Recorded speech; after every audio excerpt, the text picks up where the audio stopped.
speaker មួយនេះគឺមានរូបរាងស្អាតសំឡេងបុកល្អប្រើបានយូរម៉ោងដែលវាគឺជាជំរើសដ៏ល្អសម្រាប់អ្នកដែលចូលចិត្តការស្ដាប់ភ្លេងហើយនេះគឺជា QCY SP300 បន្ទាប់ពីខ្ញុំបានធ្វើការប្រើមួយរយៈអ្វីដែលខ្ញុំចូលចិត្តអំពី speaker មួយនេះគឺទោះបីជាយើងបើកសំឡេងខ្លាំងយ៉ាងណាក៏ដោយគឺសំឡេងវានៅតែងំល្អ She's in love with you. I don't know what to do. It's much too fast. I know it might not last. ដែលវាបំពាក់មកជាមួយនឹង high res audio ដែលកម្លាំងសំឡេងរបស់វាគឺ40 W ហើយ maximum របស់វាគឺរហូតដល់80 W កលេចមកមើលការ design របស់ speaker មួយនេះវិញគឺបែប classic នៅជុំវិញ speaker គឺជាស្បែកហើយនៅខាងមុខនេះគឺមានតែអក្សរមួយជួរហើយនៅខាងក្រោមនេះគឺជា ambient light ដែលមានរហូតដល់3ជម្រើសយើងអាចធ្វើការកំណត់ទៅតាមចំណង់ចំណូលចិត្តរបស់យើងបានចំពោះការភ្ជាប់ដើម្បីប្រើប្រាស់វិញគឺយើងមានរហូតដល់4ជម្រើសទី1គឺតាមរយៈ Bluetooth ទី2គឺតាមរយៈ Type C ទី3តាមរយៈ TF ហើយនិងទី4តាមរយៈខ្សែ AUX ហើយនៅខាងមុខនេះគឺជា port DC សម្រាប់ឲ្យយើងធ្វើការសាកថ្មពេលដែលយកមកដល់គឺខ្ញុំសាកថ្មមកពេញហើយខ្ញុំស្ដាប់ជាង6ម៉ោងហើយគឺឃើញថាទើបតែអស់ថ្មមួយកាំទេហើយចំពោះ speaker នេះគឺបំពាក់មកជាមួយទំហំថ្ម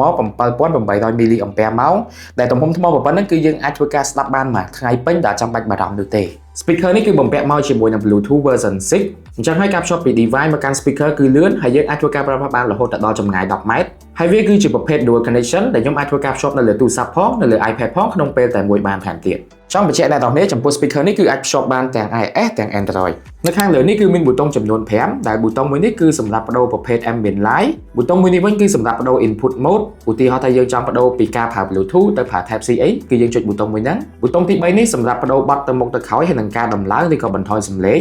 ប៊ូតុងមួយនេះវិញគឺសម្រាប់យើងបដូរ sound effect ហើយប៊ូតុងចុងក្រោយនេះគឺជាប៊ូតុង TWS mode ដែលយើងអាចធ្វើការភ្ជាប់ជា stereo sound បើសិនជាយើងមាន speaker នេះចំនួន2គ្រាប់លើសពីនេះទៀត speaker នេះបំពាក់មកជាមួយនឹងអាវក្រោះការពារទឹក IPX6 ដែលវាអាចធ្វើការការពារទៅលើទឹកបានអញ្ចឹងបើសិនជាយើងយក speaker នេះទៅស្ដាប់នៅក្បែរកន្លែងដែលយើងធ្វើម្ហូបអីអត់ចាំបាច់បារម្ភរឿងខ្ទាតទឹកចូលអីនោះទេចំពោះ SP30 នេះក៏មានជា app ដើម្បីយើងអាចធ្វើការ customize EQ ទៅតាមចំណង់ចំណូលចិត្តរបស់យើងបានផងដែរ